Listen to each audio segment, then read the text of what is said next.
మా పిల్లలకి ఎంతో ఇష్టమైన కర్రీ అండి. అదే పెసరొడియాల పులుసండి.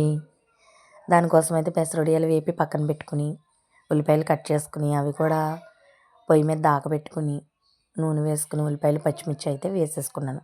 అవి కొంచెం మగ్గిన తర్వాత కారం అయితే వేసుకుని, వాటర్ అయితే వేసేసుకున్నాను. వేసేసుకొని కొంచెం నీళ్ళు ఉన్నాయి అనగానే పెసరొడియాలు కూడా వేసేసుకున్నానండి. పులుసు అయితే యాడ్ చేసుకోవాలి. ఇవి కొద్దిగా ఉడికిన తర్వాత చింతపండు పులుసు అయితే పక్కన పెట్టుకున్నాను కదా, అది కూడా వేసేసుకుంటున్నాను. వేసేసుకొని కలిపేసుకొని మూత పెట్టుకుంటే కూర అయితే ఉడుకుతుందండి. దగ్గరికి ఉడికితే కర్రీ అయితే బాగుంటుంది. పులుసు అయితే కొంచెం ఎక్కువే వేసుకున్నాను. పుల్లగా తినేవాళ్ళు వాళ్ళ పులుపును తగ్గట్టుగా వాళ్ళు వేసుకోవచ్చు.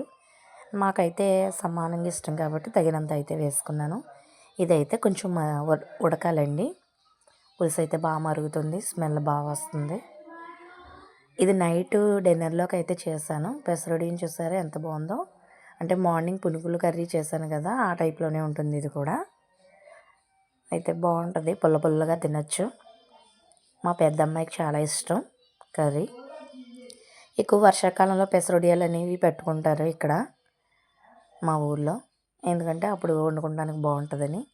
కర్రీ అయితే రెడీ అయిపోయిందండి. చూసారు కదా ఎలా వచ్చిందో కర్రీ. మీరు కూడా ట్రై చేయండి పెసరొడియాలు కర్రీ.